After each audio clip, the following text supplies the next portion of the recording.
Well, hey guys, welcome back to another video, and today we'll be talking about Nekomaru. Or more specifically, I'm making this Nekomaru guide because I'll be honest, I absolutely adore this character in game. And the mere fact they made a dark skin character actually feel good for once is unreal, am I right?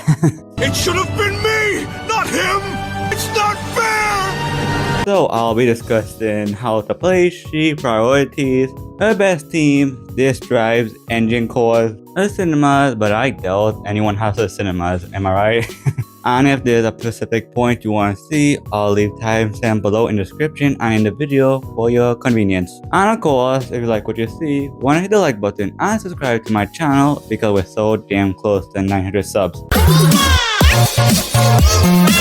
So Nekomata is an interesting character because one, there's some level of skill you need to know with Nekomaru. And that is understanding Nekomaru core passive. Because once you understand this and play around it, your Nekomaru damage will go up exponentially. Nekomaru can get a massive damage bonus from dodging, counters, and assists. And once you play around that, either from common sense or just keeping that in mind, the damage will be higher by default because that damage bonus is massive and you can get up so easily by just leveling up. And the final confusing thing about Nekomaru that you have to understand is that 33.3% in a kit, that is a fake chance to trigger Nekomaru charge attack without holding on the charge attack button. It's a good chunk of damage, but it's something you could play around by just basic attacking, but there's a better way of going around this. Basic attack 3 times and then charge attack by holding on the attack button. So like if you see Nekomaru doing a charge attack, when you're not doing a charge attack,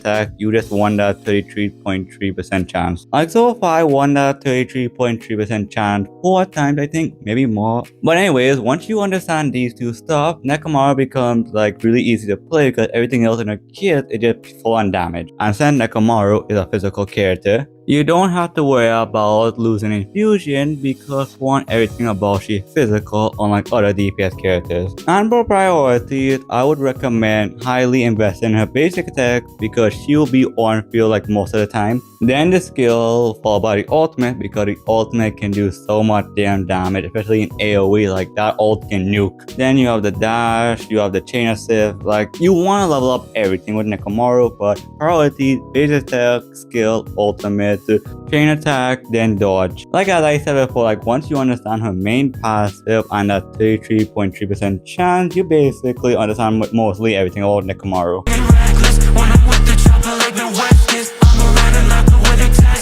Alright, for the engine core, you have a lot of options legit, but by far Nekomaru's best engine core is like her engine core that you can get for free by saving up or lose it from the W weapon 50/50 or standard banner. It gives you everything you want, crit rate, a nice physical damage bonus, but also you get damage bonus from hitting enemies from behind. And then when you count in the cinemas, which I'll get to eventually, you get basically encouraged to hit the enemies from behind with Nekomaru to get more damage, yet pretend this one enemy doesn't exist and you're fine. And then you have Soldier 11 W engine. It is one big attack stick you use just to get a whole lot of attack. It's very decent on Nekomaru if you just randomly get this thing. It's just really solid, but don't worry, you don't need S rank weapon with Nekomaru. Like we have few A rank for free, being this one right here. Solid engine, pretty good because it gives you just a lot of attack and just give you something just to get you through stuff. Then you have the one next to it being Street Superstar. It's pretty good for your attack main stat and the skill increase, pretty cool. But by far, Nekomaru's best A rank engine is Billy's engine because for one, the physical damage increase is very nice because you just get a crazy amount just by doing damage and hitting the enemies. But it kind of locked behind gacha, so you kind of have to get lucky. And lastly, you have the battle pass option, which gives you crit rate and a whole lot of attack with the passive.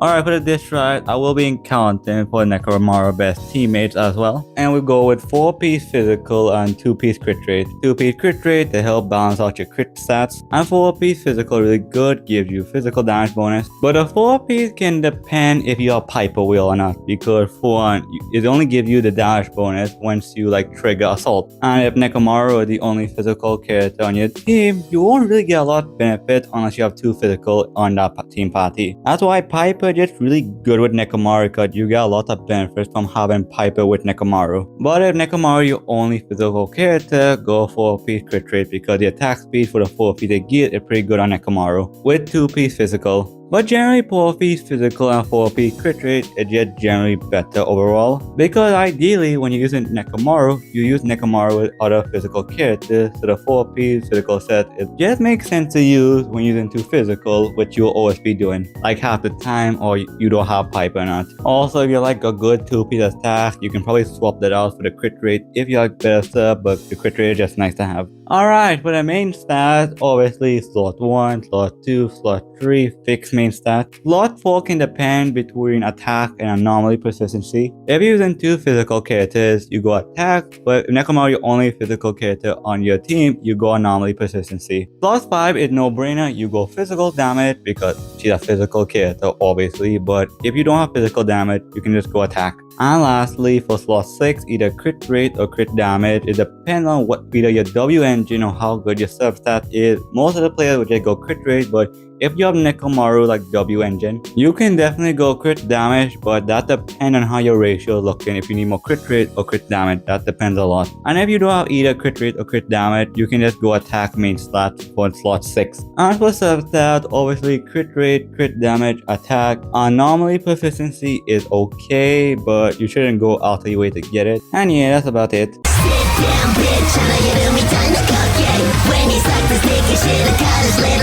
Alright, for the best team, I definitely think she with Piper Wheel is really good because Piper Wheel helps you with so much. You have a physical anomaly character that can hold a 4-piece anomaly set, a character that can help Nekomaru trigger assault, which is good because we're kind of lacking a lot of stuff of physical. There's no physical stun character, no physical buffer unit, so we have to work what we have. We got Ambi, who is in the same agency with Nekomaru, and also Ambi the stun character. Then there's Nicole, there's no benefit she gets from the ether damage bonus, but the CC is pretty nice. You got Besco Shakaku with a massive attack buff. You got Alexander with a buff you can give. You got the 2 stun characters being Lycon and Kalita. Like you have tons of options, but for like the physical wise, they're not like best in slot yet until like more characters comes out. But the options we do have can definitely get the job done and definitely can clear the continent game with Nekomaru. Just Piper just the one clear cut answer to use with Nekomaru. The rest can be like flex spots basically.